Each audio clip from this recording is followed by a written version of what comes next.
हे hi friends, हम लोग UPSC का जीएस पेपर 3 पढ़ रहे हैं। यूपीएससी और यूपीपीसीएस का जीएस पेपर 3 चल रहे हैं, राइट। ये हमारा सिलेबस है पेपर 3 का। यूनिट फर्स्ट सेकंड थर्ड हम लोग कंप्लीट कर चुके हैं। यूनिट फोर्थ पे चल रहे हैं। यूनिट फोर्थ में हमारा जो टॉपिक चल रहा है वो है कृषि उत्पादन का भंडारण, ठीक है। इससे पहले सिंचाई विधि हम पढ़ चुके हैं, प्रमुख फसलें हम पढ़ चुके हैं। पुराने वीडियो आप लोग चेक कर सकते हैं। ये यूपीएससी का पेपर हम लोग जो जीएस पेपर 3 है नेक्स्ट 30 डेज में कंप्लीट कर देंगे, ठीक है। फिर हम लोग क्या करेंगे, जीएस पेपर 2 पे चलेंगे। कुछ लोग पूछ रहे थे कि नोट्स कैसे मिलेंगे। नोट्स आप लोग साथ साथ बना सकते हैं, but still if you want ऐसे पीडीएफ तो हम लोग पीडीएफ शेयर कर देंगे जैसे ही हमारा पेपर ये एंड होता है, ठीक है। आप लोग कोई भी डाउट है कमेंट कर सकते हैं, बट कमेंट करने से पहले चैनल को सब्सक्राइब जरूर करें, ताकि आप जैसे ही कमेंट करते हैं मेरे पास नोटिफिकेशन आ जाएगा और मैं आपको उसी टाइम आपको रिप्लाई कर दूंगा, ठीक है। कोई भी डाउट हो, कोई भी क्वेश्चन हो, टॉपिक से रिलेटेड हो या टॉपिक से हट करो, ठीक। तो हमने लास्ट वीडियो में क्या पढ़ा था, कृषि भंडारण होता क्या है। पहले हमने उस चीज़ को समझा था कि कृषि भंडारण क्या है, ठीक, उसका महत्व को समझा था। फिर हम पढ़ रहे हैं कृषि भंडारण के प्रकार क्या हैं। कृषि भंडारण के प्रकार कैसे कैसे करा जा सकता है, storage of the agriculture, right. तो उसमें हमने फर्स्ट सेक्शन पढ़ा था परंपरागत भंडारण प्रणाली। तो इसकी सारी एग्जाम्पल हमने पढ़े थे लास्ट वीडियो में, आपको याद होगा, ठीक। इसका एग्जाम्पल क्या था, ग्रामीण क्षेत्रों में जो किसान हैं वो अनाज को मिट्टी के कोठारों में संग्रहित करते हैं, ठीक। अब हम जो दूसरा टाइप पढ़ेंगे वो है वैज्ञानिक भंडारण प्रणाली क्या है, ठीक है। इसको हम दोबारा लिख लेते हैं। तो पहला टाइप क्या था, परंपरागत। जो दूसरा टाइप है स्टोरेज का वो है वैज्ञानिक। क्या है, वैज्ञानिक भंडारण प्रणाली। वैज्ञानिक भंडारण प्रणाली, ठीक है। वैज्ञानिक भंडारण प्रणाली में पहला हम पढ़ेंगे गोदाम, ठीक। ये सब किसके अंडर आएंगे, वैज्ञानिक भंडारण प्रणाली। गोदाम मतलब अब इसके अंदर आ गया वेयर हाउस। वेयर हाउस में क्या है आपका, सरकारी एवं सहकारी संस्थाओं द्वारा जो संचालित होते हैं, सरकारी एवं सहकारी संस्थाओं द्वारा संचालित, ठीक है। यह है वैज्ञानिक भंडारण प्रणाली। इसमें नंबर फर्स्ट क्या, गोदाम, जिसको हम इंग्लिश में वेयर हाउस भी कह सकते हैं। तो सरकारी एवं सहकारी संस्थाओं द्वारा जो संचालित होते हैं उनको हम कहते हैं गोदाम। जैसे इसका एग्जाम्पल आपको पता है, एक तो केंद्रीय भंडारण निगम है। क्या है, केंद्रीय भंडारण निगम, यानी कि CWC। क्या कहते हैं हम इसको, CWC। दूसरा क्या है, राज्य भंडारण निगम, यानी कि SWC, राइट। एक हो गया CWC, एक हो गया SWC। ये हो गया गोदाम के बारे में। दूसरा हमारा है साइलो। दूसरा क्या है हमारा, साइलो, ठीक। दूसरा क्या है, साइलो। पहला क्या था, गोदाम। ये किसके प्रकार पढ़ रहे हैं हम लोग, हम पढ़ रहे हैं वैज्ञानिक भंडारण प्रणाली। वैज्ञानिक भंडारण प्रणाली क्यों पढ़ रहे हैं, क्योंकि हमारा जो टॉपिक है वो है हमारा स्टोरेज। क्या टॉपिक है, स्टोरेज, यानी कि भंडारण। किसका भंडारण, कृषि का, कृषि उत्पाद का, राइट। कृषि भंडारण हम लोग पढ़ रहे हैं, ठीक है। उसमें पहला क्या था हमारा, पहला था हमारा, याद कीजिए, परंपरागत भंडारण प्रणाली, राइट। दूसरा क्या है, वैज्ञानिक। वैज्ञानिक के अंदर हमने क्या बताया, गोदाम में क्या होता है, सरकारी एवं सहकारी संस्थाओं द्वारा संचालित होते हैं ये। जैसे हमने एग्जाम्पल दे दिया, एग्जाम्पल देना जरूरी, हम यूपीएससी का मेंस पढ़ रहे हैं, इसमें एग्जाम्पल बिना फैक्ट दिए कोई भी चीज नहीं लिखें। इसमें एग्जाम्पल हमने क्या बताया, केंद्रीय भंडारण निगम, जैसे CWC कहते हैं। फिर है राज्य भंडारण निगम, यानी कि SWC। तो CWC हमें समझ में आ गया और SWC समझ में आ गया। ये राज्य भंडारण होता है, ये सेंट्रल लेवल पे होता है, ठीक। अब आया दूसरा साइलोज। साइलो किसे कहते हैं, तो साइलोज वो हम पढ़ क्या रहे हैं, बार बार बता रहा हूँ मैं। गोदाम किस लिए यूज होता है, स्टोरेज के लिए, क्योंकि हम स्टोरेज के टाइप पढ़ रहे हैं। ये सब वैज्ञानिक भंडारण में आते हैं।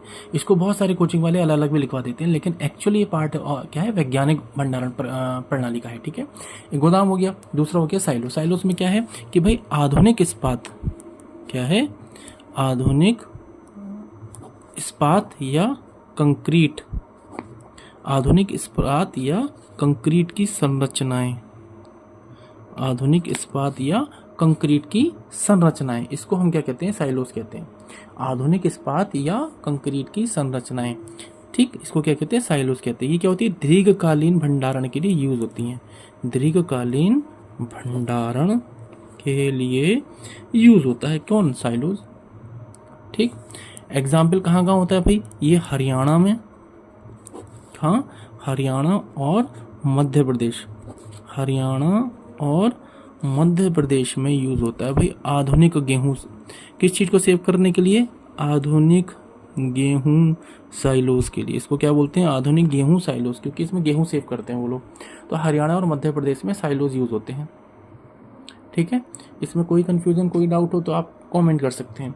तीसरा है इसी में, तीसरे नंबर का है, आपको बहुत आसानी से पता होगा, वो नाम आपने बहुत सुना होगा, शीत भंडारण। आप कहोगे ये क्या होता है, शीत भंडारण को हो सकता है आपने हिंदी में ना सुना हो, इंग्लिश में सुना हो, कोल्ड स्टोरेज। क्या है, कोल्ड स्टोरेज। ठीक, तो कोल्ड स्टोरेज क्यों काम आता है भाई, फल सब्जी और दुग्ध, फल सब्जी और दुग्ध उत्पादों, फल सब्जी और दुग्ध उत्पादों के लिए, फल सब्जी और दुग्ध उत्पादों के लिए यूज होता है। एग्जाम्पल क्या हो गया भाई, उत्तर प्रदेश में आलू के लिए, उत्तर प्रदेश में आलू के लिए कोल्ड स्टोरेज। ठीक, हिमाचल में, ये तो था उत्तर प्रदेश में आलू के लिए। नेक्स्ट एग्जाम्पल अगर आपको लिखना हो तो हिमाचल प्रदेश में सेब का भंडारण भी ऐसे ही होता है, सेब भंडारण। ठीक है, तो ये था हमारा वैज्ञानिक भंडारण प्रणाली। हम लोग पढ़ के आ रहे हैं, मैं फिर से बार बार बता रहा हूँ, हम यूपीएससी का जीएस पेपर 3 पढ़ रहे हैं। जीएस पेपर 3 में फर्स्ट सेकंड थर्ड यूनिट हो चुकी है, यूनिट 4th पढ़ रहे हैं। यूनिट 4th में भी बहुत सारे टॉपिक हैं हर यूनिट में, राइट, उसमें first second third topic complete हो चुका है। अभी क्या पढ़ रहे हैं, कोल्ड, हम स्टोरेज पढ़ रहे हैं। हिंदी में क्या कहते हैं, हिंदी में कहते हैं भंडारण। तो सबसे पहले हमने क्या पढ़ा था भाई, भंडारण होता क्या है, ये पूरा पढ़ा था। फिर उसका हमने महत्व पढ़ा था, महत्व से क्या होता है भाई, कटाई के बाद वो चीज़ खराब हो जाएगी तो उसका नुकसान बचाया जा सकता है, राइट। दूसरा फायदा क्या है भाई, किसानों को फसल जो है उचित समय पर बेचने का अवसर मिलेगा। क्यों मिलेगा, क्योंकि अगर कोई चीज़ सेव है आपके पास तो आप समय के हिसाब से, जब उसके रेट उचित मिलेंगे आपके हिसाब से, आप उस स्टोरेज से निकाल कर मार्केट में जाके बेच सकते हो, राइट। फिर तीसरी चीज क्या होगी भाई, निरंतर आपूर्ति भी रहेगी, वो खराब नहीं हुई तो आपके पास है, आप समय समय पर उसको ले सकते हैं, तो आपूर्ति सुनिश्चित हो गई। फिर इससे दूसरा फायदा क्या है गवर्नमेंट लेवल पे, कि राष्ट्रीय खाद्य सुरक्षा और सार्वजनिक वितरण प्रणाली, जिसे हम पीडीएस कहते हैं, वही मजबूत हो जाएगा। क्यों, क्योंकि पीडीएस वहीं से, जहां से जो गवर्नमेंट सेव कर रही है उस अनाज को, वहां से लेकर पीडीएस के माध्यम से गरीबों को उपलब्ध करा सकती है। ठीक, ये पीडीएस क्या हमने पूरा पढ़ाया था, लास्ट टू लास्ट वीडियो में चेक कीजिएगा।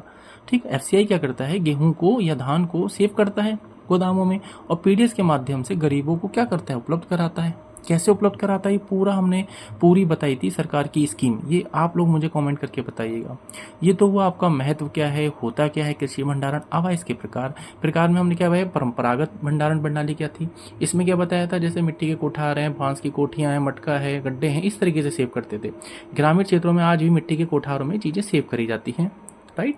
फिर क्या है भाई, वैज्ञानिक भंडारण प्रणाली क्या है, तो वैज्ञानिक भंडारण प्रणाली में हमने क्या बताया कि भाई गोदाम है सरकारी और सहकारी संस्था द्वारा जो चलते हैं।